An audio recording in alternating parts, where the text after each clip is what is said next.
Now this is the remains of an old Opel Manta from the 70s. Oh, this is an old German car. Take a look at this. Looks like there's bullet holes and everything out here.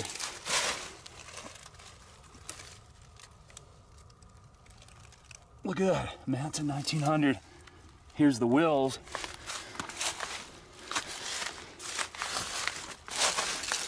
There's their little emblem.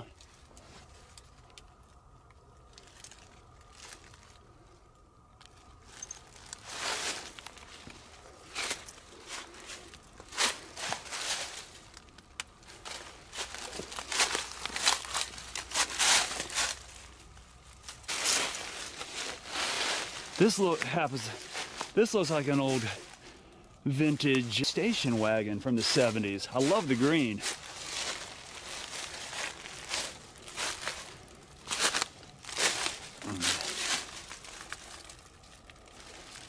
Cool back end.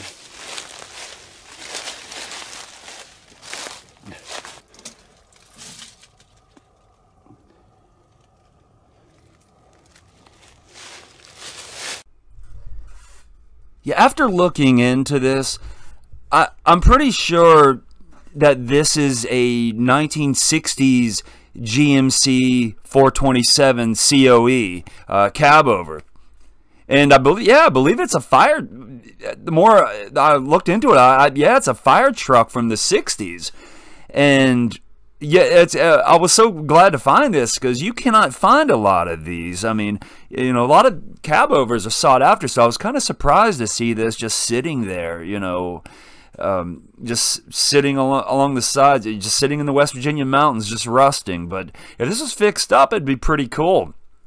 You know, it'd be a pretty cool relic if somebody took it and restored it.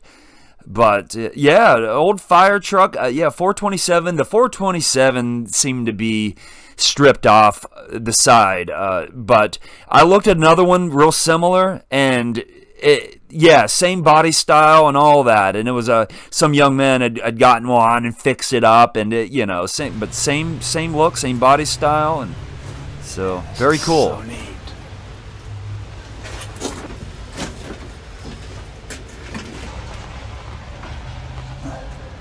Hey, look, the key's in here. We can start it up. You think it'll start after 30, 40 years of not running?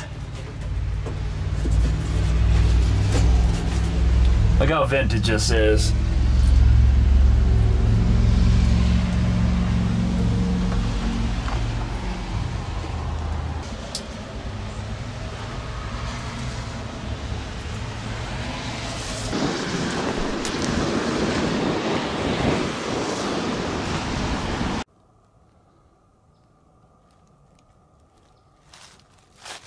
This is the remains of a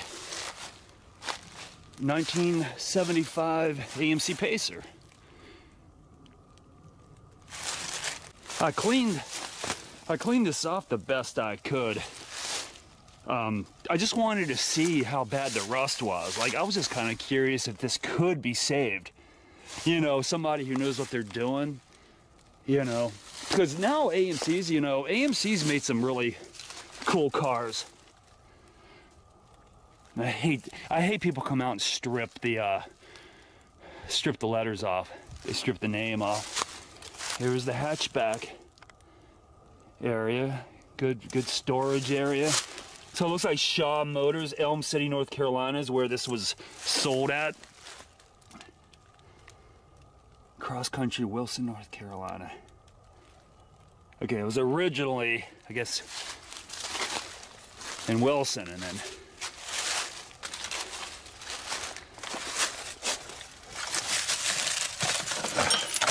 oh man, I'm gonna get cut being a dumbass. And this was what the original dash looked like. What the car, get a glimpse of what? Look at that old radio. I need to work. I should have brought gloves.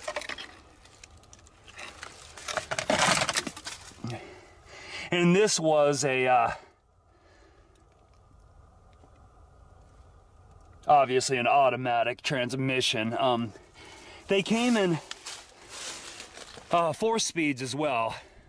I think they started at 3 speed. It's 3, then of course, or 3 or 4. I know they came in a 3 or 4 speed. So don't quote me on that, but so you can get them in automatic or a 3-speed transmission or 4-speed. Point being, it wasn't up to 5-speed. That's that point. There's been a few movies that have been tied to the Pacer. One being the famous Wayne's World. Now, if you remember Wayne's World, they drove the Mirthmobile. It was a blue Pacer, just like this, except it was blue and it had cool flame decal on it, or flames on the side, and they called it the Mirthmobile. And there's a famous scene where they sing Queen's Bohemian Rhapsody, and they used it in, I think, Wayne's World 1 and 2. So it was sort of, oh, and the famous Wayne's World car just sold at auction for like $60,000, something crazy like that.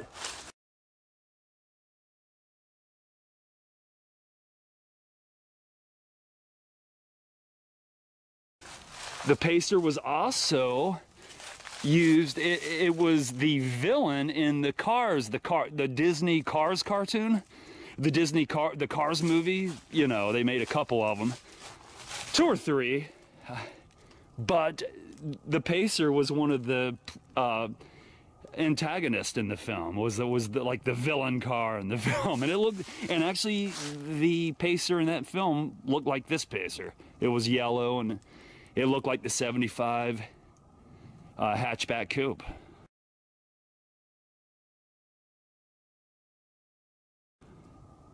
Just like this one is.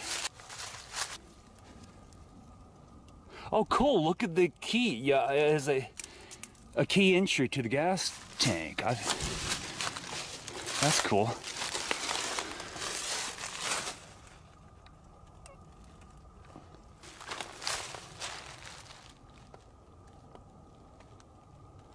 The Pacer was produced from 1975 to 1979, so 1980 was the last year of the Pacer. And Pacers, they came in a hatchback, oh, and a wagon, but this would be a hatchback coupe. So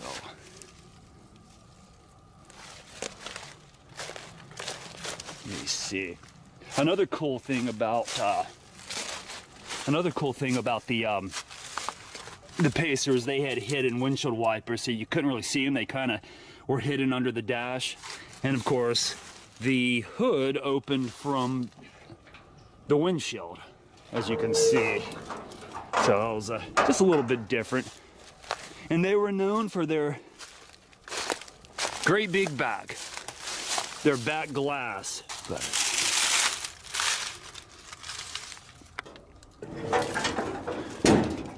See, that sucks. The hood has been destroyed, and people have been shot at it. So they would need to get a new hood skin. There's cool.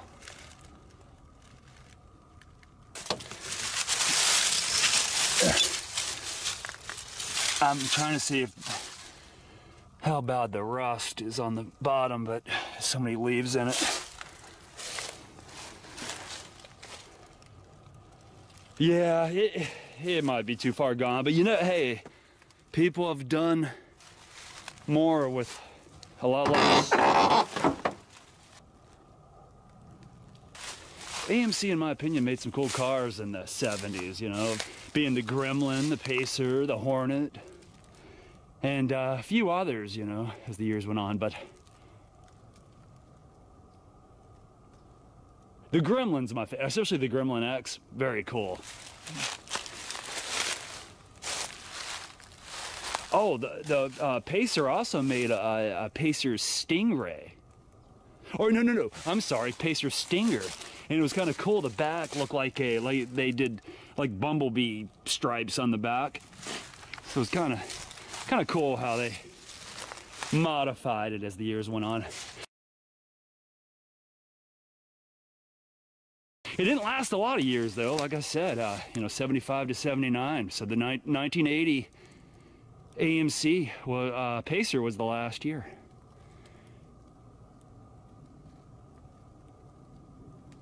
And they went on to, I guess, bigger and better things. Well, guys, I appreciate you joining me, and I will see you next time.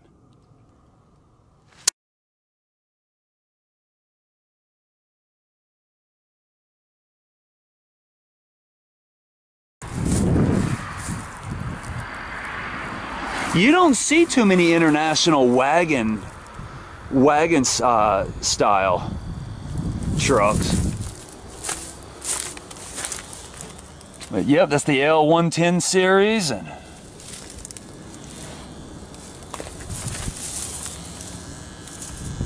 looks like maybe the last time it was driven was 1992. And that's the front end.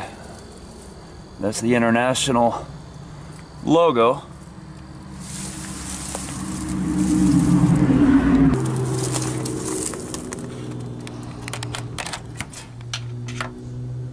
Do this without cutting myself.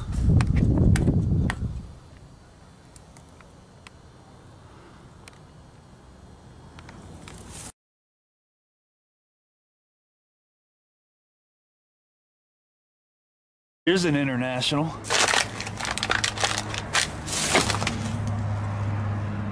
There's another dude that's a front end. They all have that same front, that same kind of cool front end. They had a neat front end. Yeah, it's just the, and that's a L170 series. Now this was more than likely a pickup. Most of the internationals were pickup trucks. That was the only kind of wagon one that I've seen. Now we can see the inside of one, at least what the dash looked like. So cool.